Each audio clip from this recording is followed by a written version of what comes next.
दोस्तों ये रहा क्वेश्चन नंबर 1। क्वेश्चन नंबर 1 आपको कह रहा है नीचे दिए गए प्रश्न में संबंधित शब्द को चुनिए।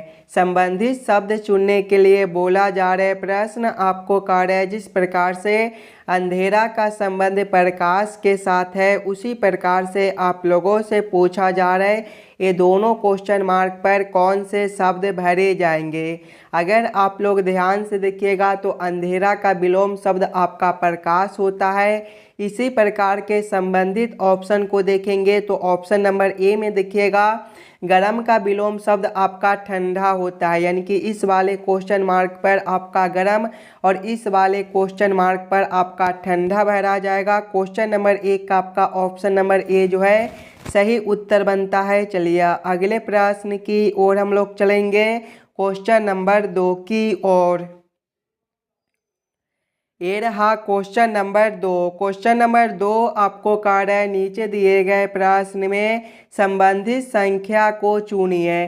इस बार आपको संबंधित संख्या चुनने के लिए बोला जा रहा है प्रश्न आपको कह रहा है जिस प्रकार से 16 का संबंध 26 के साथ है उसी प्रकार से आप लोगों से पूछा जा रहा है 36 का संबंध कौन सा संख्या के साथ होगा जो इस वाले क्वेश्चन मार्क पर भरे जाएंगे। सबसे पहले आप लोग यहाँ पर ये समझने की कोशिश कीजिएगा 16 से 26 हम लोग किस प्रकार से ला सकते हैं।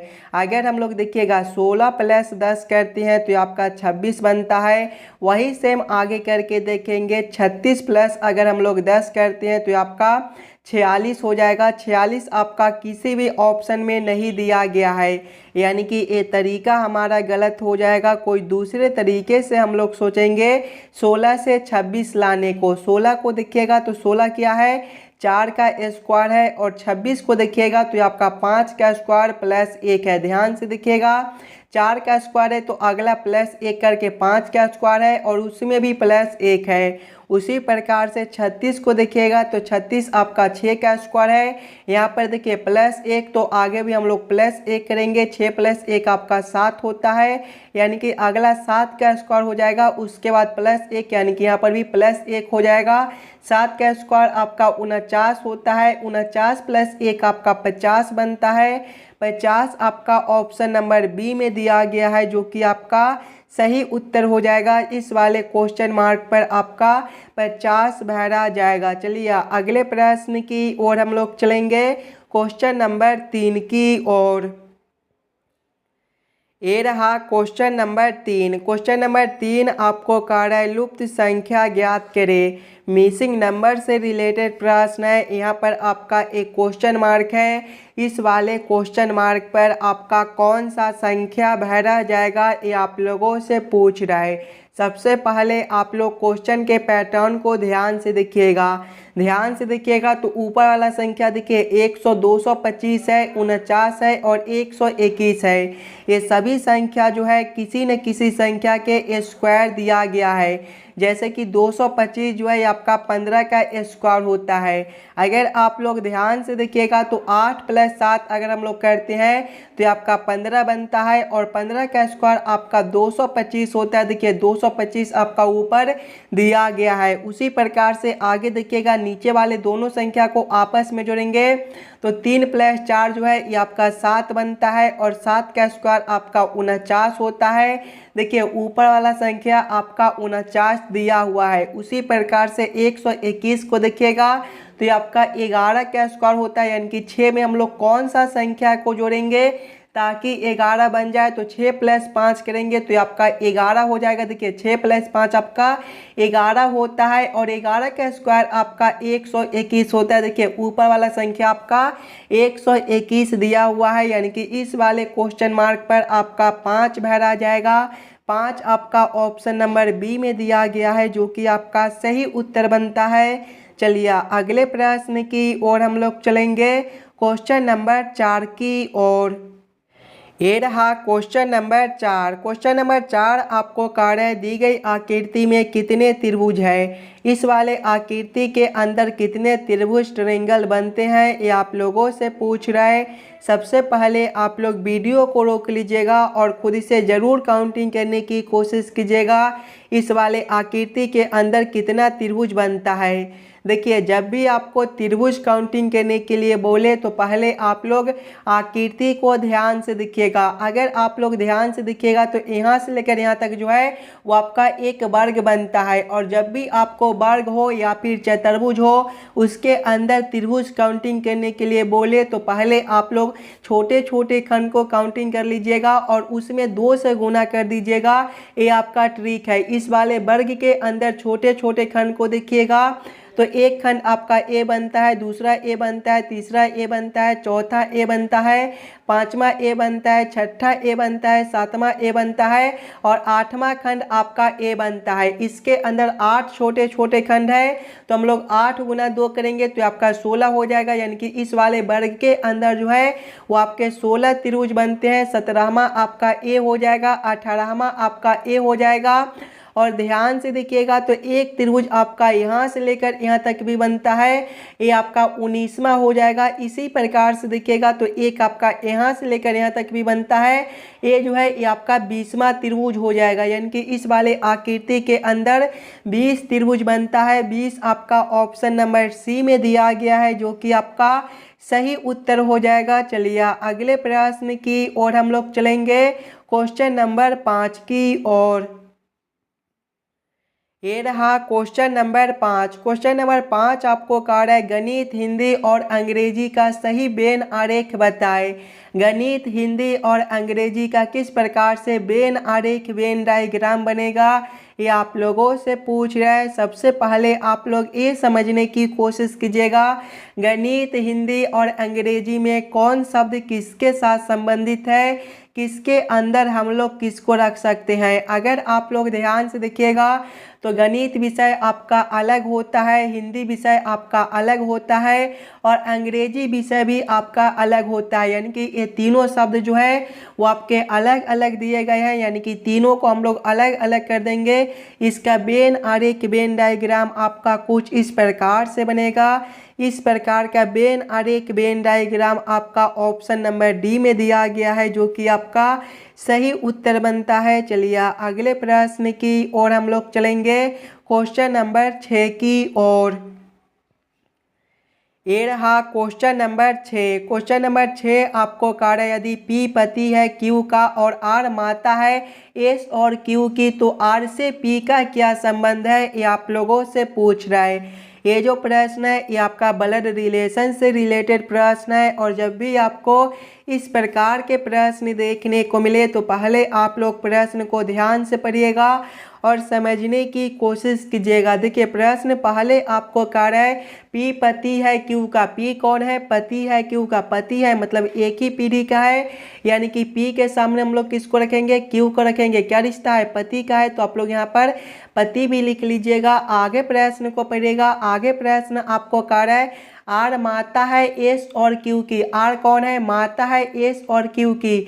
माता जो है एक पीढ़ी ऊपर का होता है। यानी कि R को हम लोग S और Q से ऊपर रखेंगे। R आपका यहाँ पर हो जाएगा और S आपका यहाँ पर हो जाएगा। क्या रिश्ता है? माता का है तो आप लोग यहाँ पर माता भी लिख लीजिएगा। आगे प्रश्न को पढ़िएगा। आगे प्रश्न आपको कह रहा है R से P का क्या संबंध है। देखिए R और P आपका यहाँ पर है, ये दोनों का रिश्ता आप लोगों से पूछ रहा है। अगर आप लोग ध्यान से देखिएगा तो P पति है Q का। यानी कि P का जो पत्नी है वो Q है और Q की माँ R है। यानी कि आपके पत्नी का माँ जो है वो आपका सास लगेगा। यानी कि यहाँ पर जो रिश्ता बनता है वो सास का रिश्ता बनता है। सास आपका ऑप्शन नंबर डी में दिया गया है जो कि आपका सही उत्तर हो जाएगा। चलिए अगले प्रश्न की ओर हम लोग चलेंगे, क्वेश्चन नंबर 7 की ओर।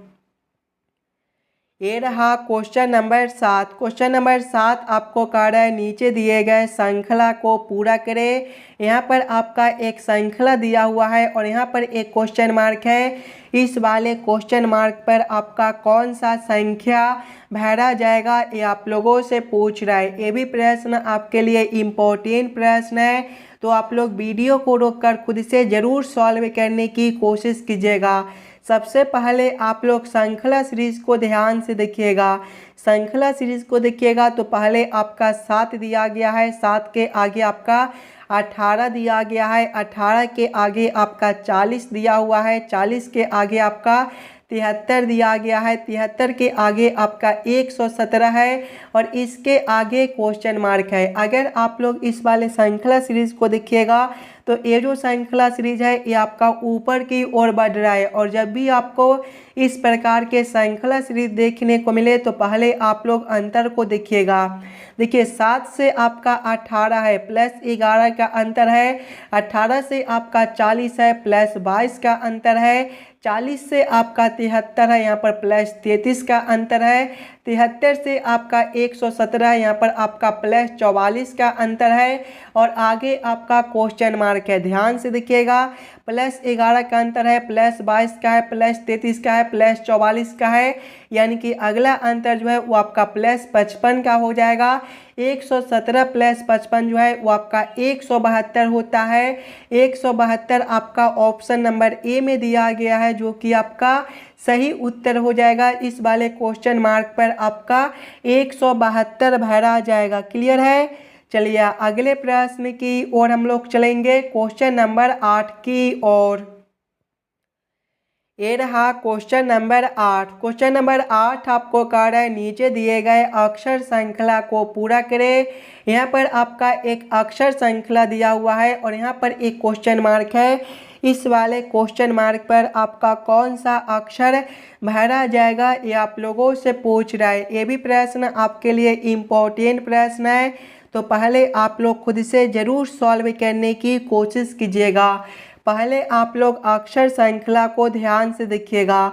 अक्षर श्रृंखला को देखिएगा तो सबसे पहले जो है वो आपका KDW दिया गया है। KDW के आगे देखिएगा तो आपका MGT दिया गया है। MGT के आगे देखिएगा तो आपका जो है OJQ दिया गया है और OJQ के आगे जो है वो आपका क्वेश्चन मार्क है। अगर आप लोग ध्यान से देखिएगा सिंगल अक्षर को तो K से आपका M है, यहाँ पर जो है वो आपका +2 है, M से आपका O है, फिर से +2 है, तो आगे भी हम लोग +2 करेंगे। O जो है ABCD के क्रम में 15वें नंबर पर होता है, 15 + 2 आपका 17 और 17वें पर आपका Q होता है। दूसरे वाले अक्षर से देखिएगा तो D से आपका G है, यहाँ पर देखिएगा तो आपका +3 है, G से आपका G है, यहाँ पर भी +3 है, तो आगे भी हम लोग +3 करेंगे। J जो है ये आपका 10वें नंबर पर होता है, 10 + 3 आपका 13 और 13वें पर M होता है। तीसरे वाले अक्षर से देखिएगा तो W से आपका T है, W आपका 23वें नंबर पर होता है और T आपका 20वें पर, यहाँ पर -3 है। आगे देखिएगा T से आपका G है, T से आपका Q है, यहाँ पर भी आपका -3 है, तो आगे भी हम लोग -3 करेंगे। Q आपका 17वें नंबर पर होता है, 17 - 3 आपका 14 और 14वें पर N होता है। कौन सा ऑप्शन में आपका QMT दिया गया है? QMT देखिएगा तो QMT आपका ऑप्शन नंबर D में दिया गया है जो कि आपका सही उत्तर हो जाएगा। QMN है आपका, देखिए QMT नहीं है, QMN है। QMN आपका ऑप्शन नंबर D में दिया गया है जो कि आपका सही उत्तर बनता है। चलिए अगले प्रश्न की ओर हम लोग चलेंगे, क्वेश्चन नंबर 9 की ओर।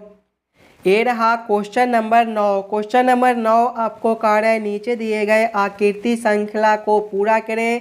यहाँ पर आपका एक प्रश्न आकृति दिया हुआ है और यहाँ पर एक क्वेश्चन मार्क है। इस वाले क्वेश्चन मार्क पर आपका कौन सा आकृति भरा जाएगा ये आप लोगों से पूछ रहा है।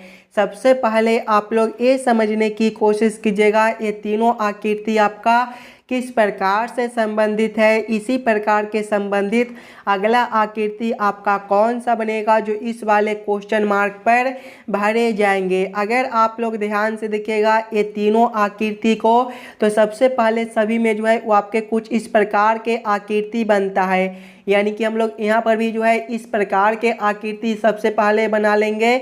उसके बाद अगर आप लोग देखिएगा, इसके बाद अगर आप लोग देखिएगा तो देखिए इस वाले में जो है ए वाला खंड को रंग दिया गया है, तो इसको एक खंड आगे बढ़ाकर अब इस वाले खंड को रंग दिया गया है, फिर एक खंड आगे बढ़ाकर अब इस वाले खंड को रंग दिया गया है। यानी कि जब हम लोग एक खंड आगे बढ़ाएंगे तो अगला में जो है ए वाला खंड आपका रंगा हुआ हो जाएगा। उसके बाद दिखेगा तो इस वाले को जो भी है एक एक खंड आगे बढ़ा दिया गया है, यानी कि इस वाले खंड में है तो अगले में जो है आपके गुना इस वाले खंड में हो जाएंगे। उसके बाद देखिएगा तो गोला को भी जो है एक एक खंड बढ़ा दिया गया, यानी कि गोला को जो हम लोग एक खंड बढ़ाएंगे तो ये आपका इसमें हो जाएगा। और ध्यान से देखिएगा तो गोला को एक बार रंग दिया जाता है तो एक बार खाली छोड़ दिया जाता है, इसमें खाली है, यानी कि अगले वाले में गोला जो है वो आपके रंगे हुए हो जाएंगे। इस प्रकार के उत्तर आकृति आपका ऑप्शन नंबर ए में दिया गया है, जो कि आपका सही उत्तर बनता है। इस वाले क्वेश्चन मार्क पर आपके कुछ इस प्रकार के उत्तर आकृति भरे जाएंगे। क्लियर है? चलिए अगले प्रश्न की ओर हम लोग चलेंगे, क्वेश्चन नंबर 10 की ओर। ये रहा क्वेश्चन नंबर 10। क्वेश्चन नंबर 10 आपको कार्य नीचे दिए गए निम्नलिखित शब्दों का सही क्रम बताएं। परमाणु, पदार्थ, अणु और इलेक्ट्रॉन का किस प्रकार से सही क्रम बनेगा, ये आप लोगों से पूछ रहे हैं। सबसे पहले आप लोग ये सभी शब्दों को ध्यान से देखिएगा और समझने की कोशिश कीजिएगा, ये सभी शब्दों का आपका किस प्रकार से सही क्रम बनता है। अगर आप लोग ध्यान से देखिएगा तो सबसे पहला शब्द जो है वो आपका इलेक्ट्रॉन हो जाएगा, यानी कि 4 नंबर इलेक्ट्रॉन के बाद जो है वो आपका परमाणु हो जाएगा, यानी कि 1 नंबर परमाणु के बाद जो है वो आपका अणु हो जाएगा, यानी कि 3 नंबर, और अणु के बाद जो है वो आपका पदार्थ हो जाएगा, यानी कि 2 नंबर। कौन सा ऑप्शन में आपका 4 1 3 2 दिया गया है? 4 1 3 2 आपका ऑप्शन नंबर ए में दिया गया है, जो कि आपका सही उत्तर बनता है। ये सभी शब्दों का जो सही क्रम है वो आपका ऑप्शन नंबर ए में दिया गया है। चलिए अगले प्रश्न की ओर हम लोग चलेंगे, क्वेश्चन नंबर 11 की ओर। ये रहा क्वेश्चन नंबर 11। क्वेश्चन नंबर 11 आपको कह रहा है राजू ऊपर से 10वें स्थान पर है और रवि नीचे से 21वें स्थान पर, उनके बीच में 3 छात्र हैं, कक्षा में कुल कितने छात्र हैं, ये आप लोगों से पूछ रहे हैं। ये जो प्रश्न है एकदम आसान सा प्रश्न है, तो पहले आप लोग खुद से ज़रूर सॉल्व करने की कोशिश कीजिएगा। देखिए प्रश्न पहले आपको कह रहे हैं राजू ऊपर से 10वें स्थान पर है। राजू जो है ऊपर से 10वें स्थान पर, यानी कि राजू का नंबर आपका यहाँ पर है, तो राजू से ऊपर जो है वो आपके 9 बच्चे हो जाएंगे। राजू का जो नंबर है वो 10वां है। आगे प्रश्न को पढ़ेगा, रवि नीचे से 21वें स्थान पर है। रवि जो है नीचे से 21वें स्थान पर, यानी कि रवि का नंबर यहाँ पर है, तो रवि से नीचे जो है वो आपके 20 छात्र बनते हैं। आगे प्रश्न को पढ़ेगा, उनके बीच में 3 छात्र है, यानी कि रवि, राजू और रवि के बीच में जो है वो आपके 3 छात्र हैं। तो आप लोगों से पूछ रहे हैं कक्षा में कुल कितने छात्र हैं। देखिएगा सबसे पहले 9 + 3 कीजिएगा तो 12, और 12 + 20 जो है आपके कितने होते हैं? 12 + 20 जो है आपके 32 होते हैं। और एक आपका राजू है और एक आपका रवि है, यानी कि 32 प्लस करेंगे 1 प्लस करेंगे 1, 32 + 1 आपका 33, और 33 + 1 आपका 34 होता है, यानी कि कक्षा में कुल आपके 34 छात्र हैं। 34 आपका ऑप्शन नंबर ए में दिया गया है, जो कि आपका सही उत्तर बनता है। चलिए अगले प्रश्न की ओर हम लोग चलेंगे, क्वेश्चन नंबर 12 की ओर। ये रहा क्वेश्चन नंबर 12। क्वेश्चन नंबर 12 आपको कह रहा है रमेश अपने विद्यालय से प्रारंभ करके 4 किलोमीटर उत्तर की ओर गया, वह फिर बाईं ओर मुड़ा और 2 किलोमीटर चला, वह फिर बाईं ओर मुड़ा और 4 किलोमीटर गया, वह फिर दाईं ओर मुड़ा और 2 किलोमीटर चला।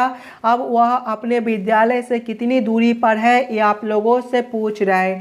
जब भी आपको इस प्रकार के प्रश्न देखने को मिले तो सबसे पहले आप लोग ये याद कर लीजिएगा, दिशा में जो है वो आपका पूरब देखिएगा तो ए वाला दिशा होता है, पश्चिम जो है वो आपका ए वाला दिशा होता है, उत्तर आपका ऊपर की ओर होता है और दक्षिण आपका नीचे की ओर होता है। अब आप लोग प्रश्न को ध्यान से पढ़िएगा और समझने की कोशिश कीजिएगा। देखिए प्रश्न पहले आपको कह रहे हैं रमेश अपने विद्यालय से प्रारंभ करके 4 किलोमीटर उत्तर की ओर गया। देखिए उत्तर कौन सा दिशा है? उत्तर आपका ए वाला दिशा, यानी कि रमेश पहले ए वाला दिशा में 4 किलोमीटर चलता है। आगे प्रश्न को पढ़िएगा। वह फिर बाई ओर मुड़ा और 2 किलोमीटर चला। जब यहाँ से वह बाई ओर मुड़ेगा तो इसका दिशा ए वाला हो जाएगा, यानी कि ए वाला दिशा में वह 2 किलोमीटर चलता है। आगे प्रश्न को पढ़िएगा। वह फिर बाई ओर मुड़ा और 4 किलोमीटर गया। जब यहाँ से वह बाई ओर मुड़ेगा तो इसका दिशा नीचे की ओर हो जाएगा, यानी कि नीचे की ओर, और फिर से 4 किलोमीटर चलता है। आगे प्रश्न को पढ़िएगा। वह फिर दाई ओर मुड़ा और 2 किलोमीटर चला। जब यहाँ से वह दाई ओर मुड़ेगा तो इसका दिशा जो है ए वाला हो जाएगा, यानी कि ए वाला दिशा में वह जो है 2 किलोमीटर चलता है। आगे प्रश्न को पढ़िएगा। आगे प्रश्न आप लोगों से पूछ रहा है वह अपने विद्यालय से कितनी दूरी पर है। देखिए यहाँ पर उसका विद्यालय है और यहाँ पर चलकर आया है। यहाँ से लेकर यहाँ तक का दूरी आप लोगों से पूछ रहा है। अगर आप लोग ध्यान से देखिएगा तो यहाँ से लेकर यहाँ तक का जो दूरी है वो आपका 2 किलोमीटर है, यानी कि यहाँ से लेकर यहाँ तक का दूरी 2 किलोमीटर है, और यहाँ से लेकर यहाँ तक का जो दूरी है वो आपका 2 किलोमीटर है, यानी कि ये वाला जो दूरी है ये भी आपका 2 किलोमीटर है। देखिएगा 2 किलोमीटर प्लस 2 किलोमीटर जो है वो आपका 4 किलोमीटर बनता है। 4 किलोमीटर आपका ऑप्शन नंबर डी में दिया गया है, जो कि आपका सही उत्तर हो जाएगा। चलिए अगले प्रश्न की ओर हम लोग चलेंगे, क्वेश्चन नंबर 13 की ओर। ये रहा क्वेश्चन नंबर 13। क्वेश्चन नंबर 13 जो है ये आपका कथन और निष्कर्ष से रिलेटेड प्रश्न है, और जब भी आपको इस प्रकार के कथन और निष्कर्ष से रिलेटेड प्रश्न देखने को मिले तो सबसे पहले आप लोग सभी कथन को ध्यान से पढ़िएगा, और उस सभी कथन को आप लोग वेन आरेख वेन डायग्राम पर सेट कर लीजिएगा, ताकि प्रश्न को सॉल्व करने और समझने में आपको आसानी हो। देखिए कथन एक आपको कार्य कुछ पुस्तकें डायरी है। कुछ पुस्तकें क्या है? डायरी है। इसका वेन आरेख वेन डायग्राम किस प्रकार से बनेगा? ये जो आरेख है ये आपका पुस्तक के लिए हो जाएगा, और ये जो आरेख है ये आपका डायरी के लिए हो जाएगा। आप लोग नाम भी लिख लीजिएगा। ये जो आरेख है ये आपका पुस्तक के लिए है, तो आप लोग यहाँ पर पुस्तक भी लिख लीजिएगा, और ये जो आरेख है ये आपका डायरी के लिए है, तो आप लोग यहाँ पर डायरी भी लिख लीजिएगा, ताकि प्रश्न को सॉल्व करने में आपको कोई दिक्कत ना हो। कथन 2 आपको कह रहा है सभी पुस्तकें कागज है। सभी पुस्तकें क्या है? कागज है, यानी कि कागज के अंदर जो है वो आपका पुस्तक हो जाएगा, यानी कि ये जो आरेख है ये आपका कागज के लिए हो जाएगा, तो आप लोग यहाँ पर कागज भी लिख लीजिएगा। अब आप लोग इस वाले वेन आरेख वेन डायग्राम के आधार पर निष्कर्ष को सही या फिर गलत कीजिएगा। देखिए निष्कर्ष एक आपको कह रहा है सभी डायरी कागज है। ध्यान से देखिएगा, तो डायरी के लिए आरेख आपका यहाँ पर है और कागज के लिए आरेख आपका यहाँ पर है। ये दोनों जो आरेख है ये आपके आपस में कुछ जुड़े हुए हैं, यानी कि कुछ डायरी जो है वो आपका कागज हो सकता है, लेकिन सभी डायरी आपका कागज नहीं बनता है। ये निष्कर्ष जो है वो आपका गलत हो जाएगा। निष्कर्ष 2 को देखिएगा, कुछ कागज डायरी है। ध्यान से देखिएगा, तो कागज के लिए आरेख आपका यहाँ पर है और डायरी के लिए आरेख आपका यहाँ पर है। ये दोनों आरेख आपके आपस में कुछ जुड़े हुए हैं, यानी कि कुछ कागज आपका डायरी हो सकता है। ये निष्कर्ष आपका सही निकलता है, यानी कि केवल निष्कर्ष 2 आपका सही बनता है। केवल निष्कर्ष 2 का देखिएगा तो ऑप्शन नंबर बी में केवल निष्कर्ष 2 सही है, यानी कि केवल निष्कर्ष 2 को ऑप्शन नंबर बी में सही किया गया है। तो क्वेश्चन नंबर 13 का आपका ऑप्शन नंबर बी जो है सही उत्तर हो जाएगा। चलिए अगले प्रश्न की ओर हम लोग चलेंगे, क्वेश्चन नंबर 14 की ओर। ये रहा क्वेश्चन नंबर 14। क्वेश्चन नंबर 14 आपको कह रहा है नीचे दिए गए प्रश्न आकृति का सही दर्पण छवि चुनिए। यहाँ पर एक प्रश्न आकृति दिया हुआ है, कुछ इस प्रकार का आपका प्रश्न आकृति है, और प्रश्न आप लोगों से पूछ रहे हैं इस वाले प्रश्न आकृति का किस प्रकार से दर्पण छवि बनेगा। अगर आप लोग ध्यान से देखिएगा दर्पण को, तो देखिए दर्पण जो है कुछ इस प्रकार से दिया गया है, और जब भी आपको इस प्रकार के दर्पण देखने को मिले तो प्रश्न आकृति जो है वो आपका बाएं से उलटकर दाएं में चला जाता है, और दाएं वाला आकृति आपका उलटकर बाएं में चला आता है। यानी कि जब हम लोग इस वाले प्रश्न आकृति को इस प्रकार से उलटेंगे तो आपका किस प्रकार का आकृति बनेगा। सबसे पहला जो आपका एक खंड दिया गया है ये आपका इसी प्रकार से रहेगा, और ये जो रंगा हुआ भाग आपका इस वाले खंड में है ये आपके आकृति उलटने के बाद जो है इस वाले खंड में हो जाएंगे। आगे देखिएगा ये जो रंगा हुआ भाग आपका इस वाला खंड में है, ये आपका आकृति उलटने के बाद जो है इस वाले खंड में हो जाएंगे। और ये जो तीर का चिन्ह आपका इस प्रकार से है, ये आपके आकृति उलटने के बाद इस प्रकार से हो जाएंगे। इस प्रकार का उत्तर आकृति कौन सा ऑप्शन में दिया गया है? इस प्रकार का उत्तर आकृति आपका ऑप्शन नंबर डी में दिया, ऑप्शन नंबर बी में दिया गया है, जो कि आपका सही उत्तर बनता है। चलिए अगले प्रश्न की ओर हम लोग चलेंगे, क्वेश्चन नंबर 15 की ओर। ये रहा क्वेश्चन नंबर 15। क्वेश्चन नंबर 15 आपको कह रहा है नीचे दिए गए प्रश्न में विषम शब्द को पहचान करें। इस बार आपको विषम शब्द चुनने के लिए बोला जा रहा है, और जब भी आपको विषम शब्द चुनने के लिए बोले तो सबसे पहले आप लोग चारों ऑप्शन को ध्यान से देखिएगा और समझने की कोशिश कीजिएगा। ये चारों ऑप्शन में सबसे अलग ऑप्शन कौन सा दिया गया है, ध्यान से देखिएगा। तो ऑप्शन ए में भोपाल है, ऑप्शन बी में अमृतसर है, ऑप्शन सी में हैदराबाद है, और ऑप्शन डी में बेंगलुरु है। अगर आप लोग ध्यान से देखिएगा तो भोपाल, हैदराबाद और बेंगलोर जो है ये किसी न किसी राज्य के राजधानी है, जबकि अमृतसर जो है ये आपका पंजाब का एक शहर है, ये किसी भी राज्य का राजधानी नहीं है। यानी कि सबसे अलग ऑप्शन आपका बी बनता है। तो क्वेश्चन नंबर 15 का आपका ऑप्शन नंबर बी जो है सही उत्तर हो जाएगा। चलिए अगले प्रश्न की ओर हम लोग चलेंगे, क्वेश्चन नंबर 16 की ओर। ये रहा क्वेश्चन नंबर 16। क्वेश्चन नंबर 16 आपको कार्य यदि एल का अर्थ है गुना, कॉमा एम का अर्थ है भाग, कॉमा पी का अर्थ है जोड़ और क्यू का अर्थ है घटाओ, तो दिए गए समीकरण का मान ज्ञात कीजिए। 16p 24m 8q 6m 2l 3 बराबर क्वेश्चन मार्क। इस वाले क्वेश्चन मार्क पर आपका कौन सा संख्या भरा जाएगा, ये आप लोगों से पूछ रहा है। सबसे पहले आप लोग इस वाले प्रश्न को ध्यान से पढ़िएगा और समझने की कोशिश कीजिएगा। देखिए प्रश्न पहले आपको कह रहा है एल का अर्थ है गुना, यानी कि इस वाले समीकरण में जहाँ पर आपका एल दिया गया है वहाँ पर हम लोग गुना को रखेंगे। एम का अर्थ भाग है, एम के जगह पे भाग को रखेंगे। पी का अर्थ जोड़ है, पी के जगह पे जोड़ को रखेंगे। क्यू का अर्थ घटाव है, क्यू के जगह पे घटाव को रखकर इस वाले समीकरण को हम लोग हल कर लेंगे। सबसे पहले देखिएगा 16p 24 है, पी का अर्थ क्या है, पी का अर्थ जोड़ है, यानी कि यहाँ पर आपका 16 जोड़ 24 हो जाएगा। उसके बाद देखिएगा आगे आपका एम है, एम का अर्थ भाग है, यानी कि यहाँ पर आपका 24 भागा 8 हो जाएगा। उसके बाद क्यू है, क्यू का अर्थ घटाव है तो घटाव 6 हो जाएगा। उसके बाद एम है, एम का अर्थ भाग है तो भागा 2 हो जाएगा। उसके बाद एल है, एल का अर्थ देखिएगा तो एल का अर्थ आपका गुना है, यानी कि यहाँ पर आपका गुना 3 हो जाएगा। देखिएगा 16 प्लस करेंगे 24 भागा 8 जो है 3 होता है, माइनस करेंगे 6 भागा 2 जो है ये आपका 3 होता है, और 3 गुना 3 आपका 9 होता है। आगे देखिएगा 16 प्लस 3 जो है आपका 19 होता है, 19 माइनस 9 जो है ये आपका 10 हो जाएगा। 10 आपका ऑप्शन नंबर सी में दिया गया है, जो कि आपका सही उत्तर बनता है। इस वाले क्वेश्चन मार्क पर आपका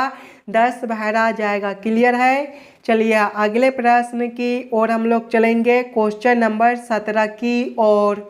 ये रहा क्वेश्चन नंबर 17। और दोस्तों ये जो प्रश्न है ये आपके होमवर्क के तौर पे छोड़े जाते हैं, तो इस वाले प्रश्न को आप लोग खुद से ज़रूर सॉल्व करने की कोशिश कीजिएगा। अगर आप लोगों से सॉल्व ना हो तो आप लोग ज़रूर कमेंट कर दीजिएगा। इस वाले प्रश्न को हम लोग फिर से अगले वाले पार्ट में देख लेंगे। और आप लोग एक बार ये भी कमेंट कर दीजिएगा 17 प्रश्न में से आप लोग कितने प्रश्न को खुद से सॉल्व किए हो। अगर आपको किसी भी प्रश्न में कहीं पर भी कोई दिक्कत हो तो हमें वो भी कमेंट करके बता दीजिएगा। और जितने बच्चे इस वाले यूट्यूब चैनल पर नए हो चैनल को सब्सक्राइब और वीडियो को लाइक जरूर कर दीजिएगा। इस वाले यूट्यूब चैनल पर जो है वो आपके एसएससी के, रेलवे के, पुलिस के या फिर आप किसी भी कंपटीशन एग्ज़ाम की तैयारी कर रहे हो उसके लिए रीजनिंग का जो है एक प्रैक्टिस सेट रोज़ कराया जाता है। तो आप लोग जरूर जुड़ जाइएगा। आपके आने वाले आगामी सभी परीक्षाओं के लिए ये सारे प्रश्न काफ़ी इम्पोर्टेंट होने वाले हैं। तो चलिए हम लोग मिलते हैं आपसे अगले वीडियो में। धन्यवाद।